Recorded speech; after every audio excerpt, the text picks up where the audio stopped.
जी hello everyone. सो अपना जो coordination chemistry topic चल रहा है ਉਹਦੇ ਵਿੱਚ ਅੱਜ ਅਸੀਂ थर्ड ਲੈਕਚਰ ਦੇ ਵਿੱਚ ਆ। जो टॉपिक है पिछली दो वीडियोस बहुत इंपॉर्टेंट ने। अगर हर एक वीडियो जो होएगी साडी इस सीरीज़ ਦੇ ਵਿੱਚ ਉਹ ਤਾਂ ਹੀ ਤੁਹਾਨੂੰ ਬੈਨੀਫੀਸ਼ੀਅਰੀ ਹੋਏਗੀ अगर ਤੁਸੀਂ पिछली वीडियोस अच्छी तरह देख चुके हो। सो थर्ड ਲੈਕਚਰ ਦੇ ਵਿੱਚ ਅੱਜ ਅਸੀਂ जो डिस्कस ਕਰਨ ਲੱਗੇ ਹਾਂ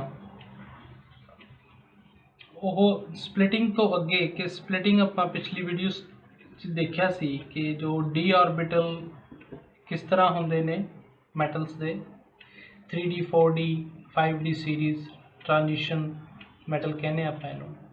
ਤੇ ਇਹਨਾਂ ਦੇ डी ऑर्बिटल किस तरह ਨੇ ਤੇ ਉਹਨਾਂ ਦੀ जो ਸਪਲਿਟਿੰਗ ਹੈ ਉਹ ਡਿਫਰੈਂਟ ਲੀਗੈਂਡ ਫੀਲਡ ਦੇ ਵਿੱਚ किस तरह ਦੀ ਹੁੰਦੀ ਹੈ।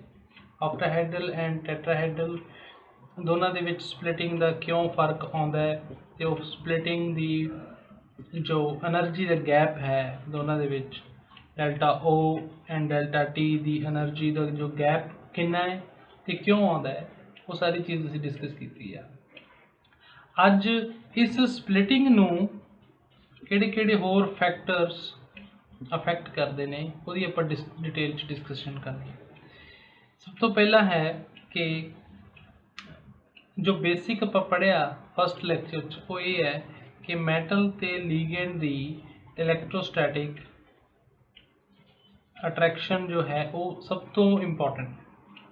हुण इलैक्ट्रोस्टैटिक अट्रैक्शन दे आपां जे उहदी गल करिए कि एक अपने कोल +2 ऑक्सीडेशन स्टेट च मैटल है, दूसरा +3 ऑक्सीडेशन स्टेट च मैटल है।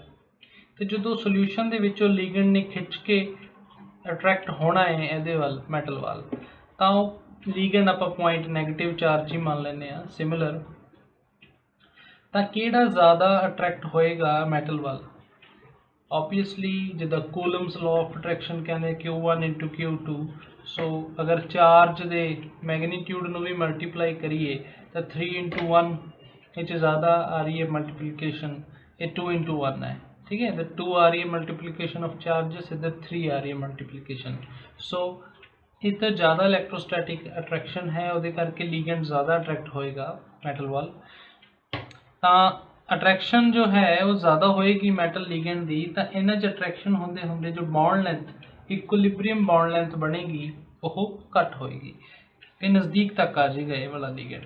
ये हल्का जिहा आपां बॉन्ड लेंथ ज़्यादा बना लें क्योंकि जो इलैक्ट्रोस्टैटिक अट्रैक्शन है इत्थे थोड़ी घट है।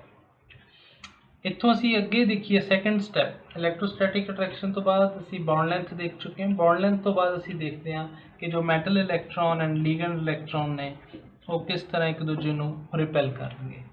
इस स्थिति दे विच मतलब इस कंडीशन दे विच असी हुण बॉन्ड लेंथ नूं चेंज नहीं करना, वो इलैक्ट्रोस्टैटिक अट्रैक्शन ने डिफाइन करती है। यही एक माइंड दे विच सही कंसैप्ट बनाने लई सब तो जरूरी पॉइंट है। हुण बॉन्ड लेंथ क्योंकि घट गई है, ठीक है, तो ये नेड़े होणगे जब कह लो भी एक दूसरे नाल ज़्यादा ये फील्ड च इंटरैक्ट करनगे, इंटरैक्ट ज़्यादा करनगे तो इलैक्ट्रॉन इलैक्ट्रॉन रिपल्शन ज़्यादा होएगी। उहदे करके जो लास्ट लैक्चर च पढ़िया जिहड़ी स्प्लिटिंग है वो भी ज़्यादा होएगी।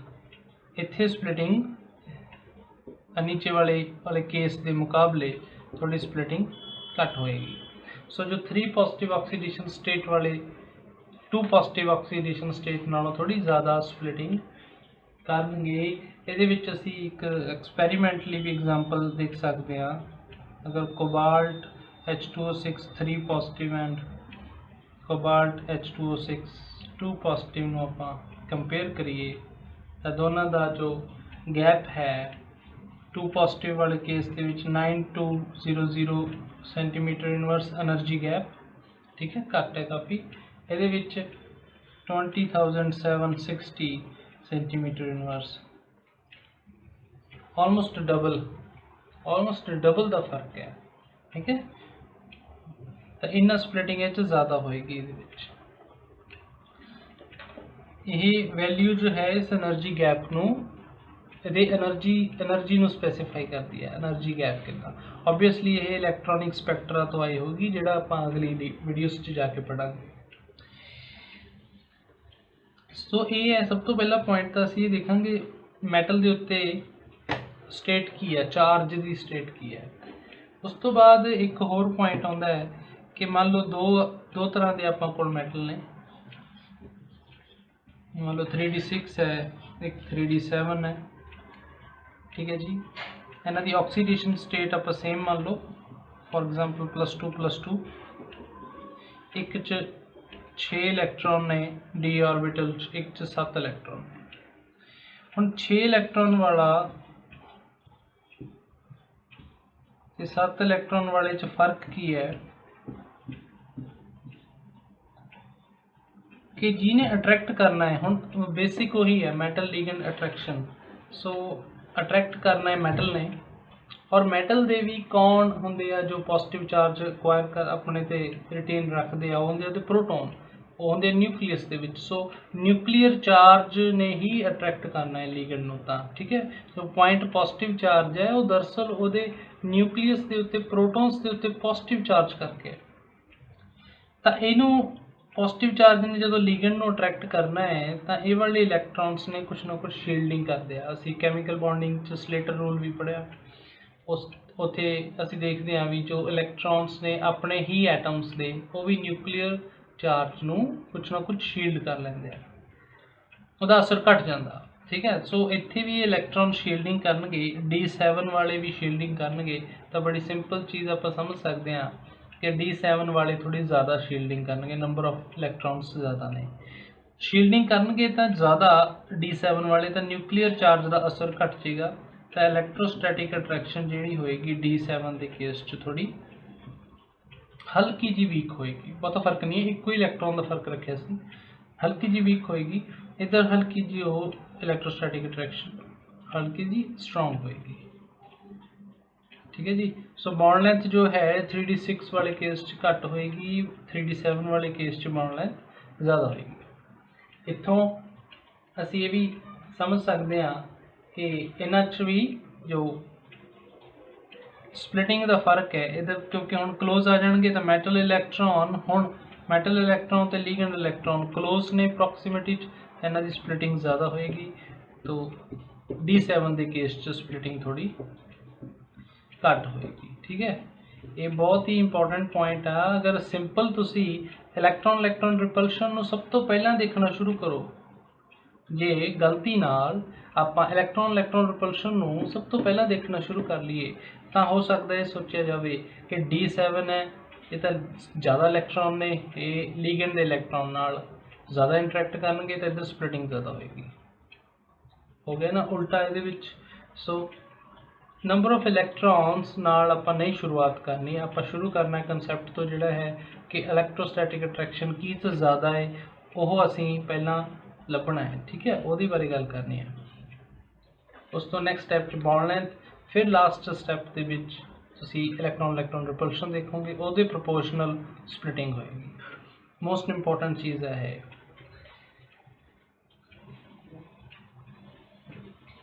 सो यही सैकेंड पॉइंट सी जो कि नंबर ऑफ डी इलैक्ट्रॉन्स दे नाल रिलेटेड है। थर्ड पॉइंट है कि साडे कोल प्रिंसिपल क्वांटम नंबर, ठीक है जी, कि 3D series they metal, 4D series they metal and 5D series they metal अगर ऑक्सीडेशन स्टेट उन्हां दी आपां सेम रख लीए, ठीक है, तो किस तरह की स्प्लिटिंग करते हैं।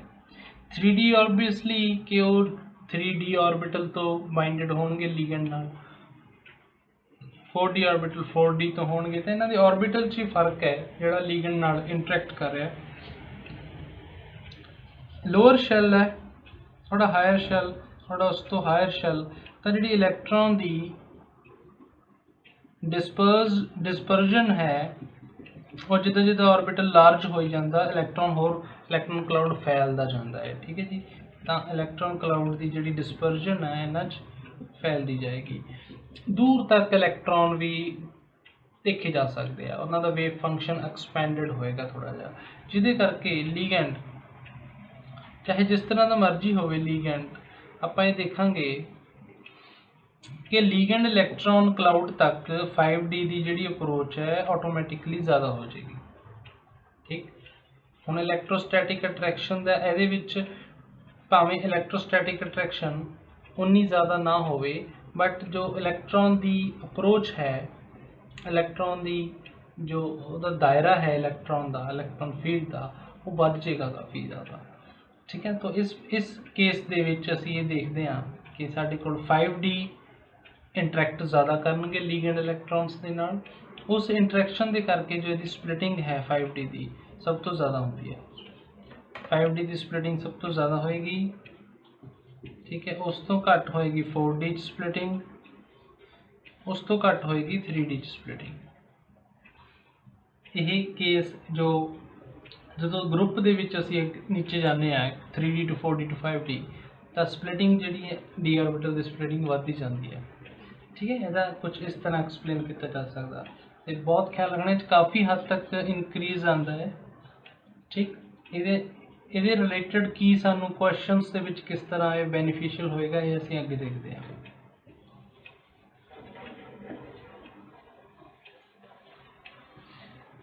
ਹਾਂਜੀ, ਤੇ ਨੈਕਸਟ ਅਸੀਂ ਇਹ ਦੇਖਦੇ ਹਾਂ ਕਿ ਲੀਗੈਂਡਸ ਮੰਨ ਲਓ ਮੈਟਲਸ ਸੇਮ ਨੇ, ਲੀਗੈਂਡ ਦਾ ਕੀ ਇਫੈਕਟ ਹੈ। ਕ੍ਰਿਸਟਲ ਫੀਲਡ ਥਿਊਰੀ ਦੇ ਵਿੱਚ ਅਸੀਂ ਇਹ ਤਾਂ ਜਦੋਂ ਅੱਗੇ ਚੱਲ ਕੇ ਤੁਸੀਂ ਇਲੈਕਟ੍ਰੋਨ, ਆਪਾਂ ਨੂੰ ਪਤਾ ਕ੍ਰਿਸਟਲ ਫੀਲਡ ਥਿਊਰੀ ਨੇ ਗੱਲ ਇੱਕ ਕਲੀਅਰ ਕੀਤੀ ਹੈ ਕਿ ਸਪਲਿਟਿੰਗ ਹੁੰਦੀ ਹੈ, ਡੀ ਆਰਬਿਟਲ ਦੀ ਸਪਲਿਟਿੰਗ ਹੈ। ਸਪਲਿਟਿੰਗ ਹੈ ਤਾਂ ਜੋ ਲੋਅਰ એનર્ਜੀ ਦੇ ਇਲੈਕਟ੍ਰੋਨ ਨੇ ਇਹ એનર્ਜੀ ਗੇਨ ਕਰਕੇ, ਬਾਹਰੋਂ ਕੋਈ ਫੋਟੋਨ ਦੀ એનર્ਜੀ ਗੇਨ ਕਰਕੇ ਹਾਈ એનર્ਜੀ 'ਚ ਜਾ ਸਕਦੇ ਆ। ਇਸ ਚੀਜ਼ ਨੂੰ ਅਸੀਂ ਇਲੈਕਟ੍ਰੋਨਿਕ ਸਪੈਕਟਰਾ ਦੇ ਵਿੱਚ ਪੜ੍ਹਦੇ ਹਾਂ। ਤੇ ਇਲੈਕਟ੍ਰੋਨਿਕ ਸਪੈਕਟਰਾ ਯੂਜ਼ ਕਰਕੇ ਮੈਟਲ ਦੇ ਨਾਲ ਡਿਫਰੈਂਟ ਲੀਗੈਂਡ ਲਗਾ ਕੇ, ਲੀਗੈਂਡ 1, ਲੀਗੈਂਡ 2, ਲੀਗੈਂਡ 3, ਲੀਗੈਂਡ 4 ਲਗਾ ਕੇ ਇਹ ਦੇਖਿਆ ਗਿਆ ਵੀ ਕਿਹੜਾ ਕਿੰਨੀ ਜ਼ਿਆਦਾ એનર્ਜੀ ਗੇਨ ਕਰਦਾ ਤੇ ਕਿੰਨੀ ਘੱਟ એનર્ਜੀ ਗੇਨ ਕਰਦਾ। ਉਹਦੀ ਇੱਕ ਸੀਰੀਜ਼ ਬਣਾਈ ਗਈ, ਜਿਹ 'ਚ ਇਹ એનર્ਜੀ ਗੈਪ ਜ਼ਿਆਦਾ ਹੋਏਗਾ ਉਹ ਜ਼ਿਆਦਾ એનર્ਜੀ ਅਬਜ਼ੌਰਬ ਕਰੇਗਾ, ਜਿਹ 'ਚ એનર્ਜੀ ਗੈਪ ਘੱਟ ਹੋਏਗਾ ਉਹ ਘੱਟ એનર્ਜੀ ਅਬਜ਼ੌਰਬ ਕਰੇਗਾ। ਲੀਗੈਂਡ ਬਦਲ ਕੇ ਅਸੀਂ ਡਿਫਰੈਂਟ એનર્ਜੀ ਕਾਊਂਟ ਕੀਤੀ ਵੀ ਕਿਹਦੇ ਵਿੱਚ ਕਿੰਨੀ ਜ਼ਿਆਦਾ એનર્ਜੀ ਹੈ, ਕਿੰਨੀ ਘੱਟ એનર્ਜੀ ਅਬਜ਼ੌਰਬ ਹੋ ਰਹੀ ਹੈ। ਤੇ ਜਿਹ 'ਚ ਇਹ ਜ਼ਿਆਦਾ એનર્ਜੀ ਅਬਜ਼ੌਰਬ ਹੋ ਰਹੀ ਹੈ ਉਹਨੂੰ ਅਸੀਂ ਟਰਮ ਕੀਤਾ ਕਿ ਥੋੜਾ ਸਟਰੋਂਗ ਫੀਲਡ ਲੀਗੈਂਡ ਹੋਏਗਾ ਉਹ। ਜਿਹ 'ਚ ਇਹ એનર્ਜੀ ਗੈਪ ਘੱਟ ਹੈ ਤੇ ਘੱਟ એનર્ਜੀ ਅਬਜ਼ੌਰਬ ਹੋ ਰਹੀ ਹੈ ਉਹਨੂੰ ਅਸੀਂ ਕਿਹਾ ਉਹ 'ਚ ਸਪਲਿਟਿੰਗ ਘੱਟ ਹੋਏਗੀ ਤੇ ਉਹ ਵੀਕ ਫੀਲਡ ਲੀਗੈਂਡ ਹੋਏਗਾ। ਇਸ ਅਕੋਰਡਿੰਗਲੀ ਇੱਕ ਸੀਰੀਜ਼ ਤਿਆਰ ਕਰਦੇ ਹਾਂ, ਕਿਉਂਕਿ ਸਪੈਕਟਰਾ ਤੋਂ ਆਉਂਦੀ ਹੈ ਇਹ, स्पेक्ट्रोस्कोपी तो, इसलिए सीरीज का जो नाम है वो भी स्पेक्ट्रोकेमिकल सीरीज है। ऑलराइट, सो ये सीरीज आप लिख लेंगे डिटेल फटाफट तो उस तो बाद अगे चलते हैं। हाले क्रिस्टल फील्ड थ्योरी ने ये तो दसता भी केड़ा स्ट्रोंग लीगेंड है केड़ा वीक लीगेंड है, बट वो एक्सप्लेन नहीं कर पाई why it is stronger why it is weaker. तो उन्होंने बॉन्डिंग का नेचर किस तरह का है ये ज़्यादा कोई एक्सप्लेन नहीं कर पाया, क्योंकि हाले तक crystal field theory bond formation जो है वो गल भी सही तरह नहीं आई है, वो लीगेंड फील्ड थ्योरी च आएगी। सो ये कुछ हद तक एक्सप्लेन करनी चीज़ां शुरू कीतियां क्रिस्टल फील्ड थ्योरी ने, बट आप ये नहीं कह सकते कि कंप्लीटली एक्सप्लेन किया है इन्हें।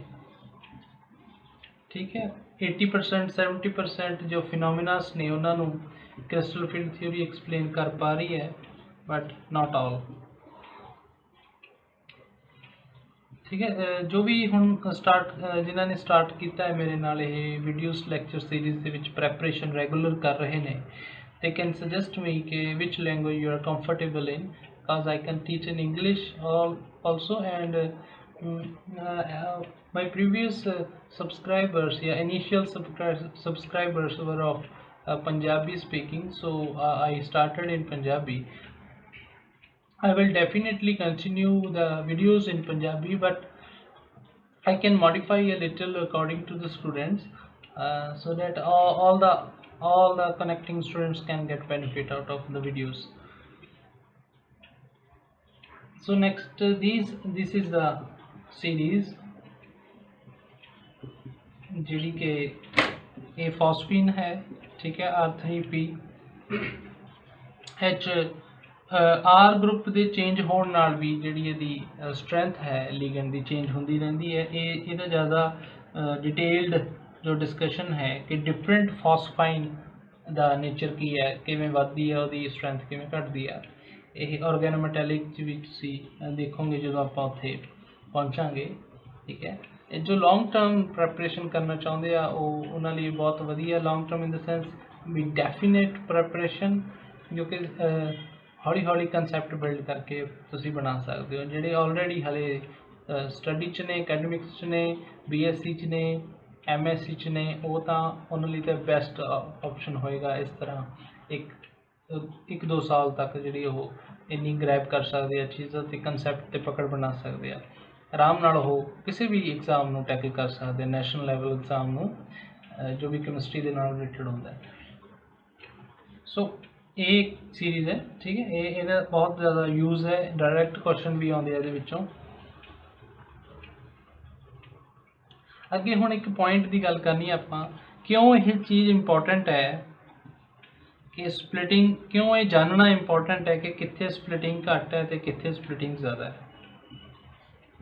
जिथे स्प्लिटिंग ज़्यादा होएगी उत्थे इलैक्ट्रॉन फिलिंग का नेचर चेंज हो जाता है। जिदा आप कह लीए कि D4 इलैक्ट्रॉन फिल करने ने क्रोमियम 2 पॉजिटिव, तो D4 इलैक्ट्रॉन अगर स्प्लिटिंग एक थ्रैशोल्ड तो ज़्यादा स्प्लिटिंग है तो यह चौथा इलैक्ट्रॉन जो है ये पेयर करना पसंद करेगा हायर एनर्जी से जाने की बजाय। पेयरिंग एनर्जी मतलब इत्थे घट होएगी तो आ जी स्प्लिटिंग है ये ज़्यादा होएगी। स्प्लिटिंग एनर्जी ज़्यादा है, इलैक्ट्रॉन की चूज़ करता है इलैक्ट्रॉन कि मैं हाई एनर्जी च इन्नी एनर्जी नहीं एक्वायर कर सकता, ਉਹਦੇ बजाय वो लोअर एनर्जी जिन्हों लगती है पेयर करन नूं घट एनर्जी लगती है, पेयर बनाना वो प्रैफर करता है। पेयर करन नूं भी एनर्जी लगती है क्योंकि वो डिफरेंट सेम चार्ज के इलैक्ट्रॉन सेम ऑर्बिटल च आने ने, डिफरेंट ऑर्बिटल्स तो इकट्ठे होने ने सेम चार्ज के इलैक्ट्रॉन्स, तो कुछ एनर्जी इत्थे भी कंज्यूम होंदी है पर यह घट होंदी है, इस करके पेयर करना पसंद करता जो ये ज़्यादा हो जाती है। तो इत्थे जे आपां कोल पेयरिंग एनर्जी ज़्यादा होवे ते स्प्लिटिंग एनर्जी घट होवे तां ये उपर इलैक्ट्रॉन प्रैफर करता, हाई एनर्जी च रहना प्रैफर करता पेयर करने की बजाय। तो ये हुण आपां नूं क्लैरिटी होनी चाहिए है कि किहड़ी ऑक्सीडेशन स्टेट ते किहड़ा लीगेंड इहदे नाल लो स्पिन बनाएगा। लो स्पिन तुसीं इहदी ओवरऑल स्पिन स्टेट भी देख सकते हो, स्पिन वैल्यू घट है या मैगनैटिक मोमेंट घट है यदि, ठीक है, इनू हाई स्पिन कहने हैं। जी स्पिन वैल्यूज ज़्यादा ने या यदि तुसीं मैगनैटिक मोमेंट भी कैलकुलेट करोगे तो ज़्यादा है कि यदि मैगनैटिक मोमेंट, तो इनू हाई स्पिन कह दें, इनू लो स्पिन कह दें जी पेयरिंग होंदी है। सो ये पॉइंट्स डिस्कस कर सकते हैं आपां कई सारिया एग्जाम्पल्स के नाल। फॉर एग्जाम्पल इत्थे मैं एक क्वेश्चन लिख लेना जिदा रोहोडियम F6 फ्री नैगेटिव, इस रोहोडियम नाल फ्लोराइड है। फ्लोराइड हुण वेलेंस बॉन्ड थ्योरी ते नहीं जाना असीं बार बार, वो माइंड च नहीं रखनी ज़्यादा। वेलेंस बॉन्ड थ्योरी बार बार तुहानूं दस रही है कि फ्लोराइड वीक लीगेंड है, ठीक है। अपनी स्पैक्ट्रोकैमिकल सीरीज़ भी आपको दस रही है कि फ्लोराइड थोड़ा वीक लीगेंड है, लेकिन असी होर चीज़ां भी ख्याल च रखनियां ने। फॉर एग्जाम्पल रोहोडियम जो है साडा ये कोबाल्ट की सीरीज़ का मैंबर है, मीनस ये होएगा 4d7 5s2 रोहोडियम।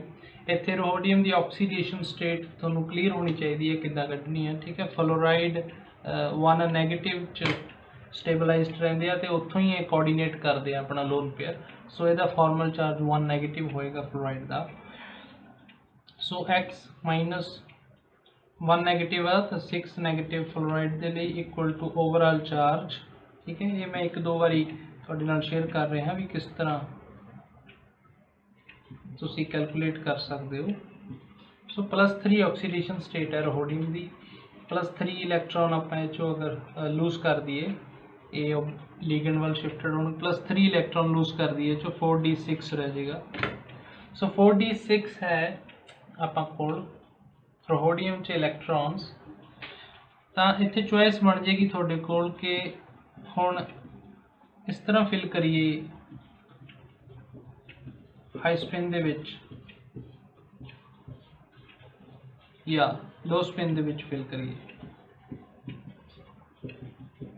ये चूज करना हमारे लिए सब तो इंपॉर्टेंट है क्योंकि यही डिसाइड करेगा। ध्यान नाल सुनो, इनू असी इलैक्ट्रॉन कॉन्फिगरेशन कहांगे कॉम्पलैक्स की। जो भी अगे गल करांगे तो कॉम्पलैक्स दी इलैक्ट्रॉन कॉन्फिगरेशन ये वाली बोलिया करांगे, ना कि 4d75s2। उत्थे इनफॉर्मेशन की कमी है, इत्थे असी अगे स्टैप ते आ जाएंगे, इनफॉर्मेशन वधा लांगे। तो जो भी कंपलैक्स की कॉन्फिगरेशन की गल करनी है तो असी इस तरह गल करांगे। नीचे वाले सैट नूं T2G, ये मोलिकन सिंबल्स ने जो अगे चल के ग्रुप थ्योरी च आपां होर डिटेल च देखांगे। जिराड क्यों आ, 2 क्यों आ ते T क्यों आ, ये सारी गल्लां उत्थे देखांगे। EG सैट कहते हैं, T2G कहते हैं। तो जो दो चॉइसिस आ गई आपां कोलों की ने इलैक्ट्रॉन कॉन्फिगरेशन हाई स्पिन दे विच T2G4 EG2 ते लो स्पिन दे विच T2G6 EG0। इन्हां चों चूज करना साडे लई क्वेश्चन है कि किहड़ी कॉन्फिगरेशन एक्चुअल स्टेबल कॉन्फिगरेशन होएगी जिहदे च यह कंपलैक्स एग्जिस्ट करेगा। ठीक है। सो कुछ जो हुण तक रूल्स लिखे ने इसे वीडियो दे विच, जो पिछे रूल्स लिखे ने उन्हां च एक गल बड़ी क्लीयर आपां देखदे हां कि 3D to 4D 4D to 5D जो स्प्लिटिंग है वो बहुत वधदी है। तो 4D सीरीज़ का मैंबर है। तो ये कह रहा, ये वाला पार्ट कह रहा भी स्प्लिटिंग ज़्यादा होएगी, स्प्लिटिंग ज़्यादा होएगी। बट फ्लोरीन अपने आप च वीक लिगेंड है, तो फ्लोरीन हो सकता अपने इलैक्ट्रॉन इन्ने नहीं इलैक्ट्रॉन फील्ड नहीं इंटरैक्ट करवा रहा।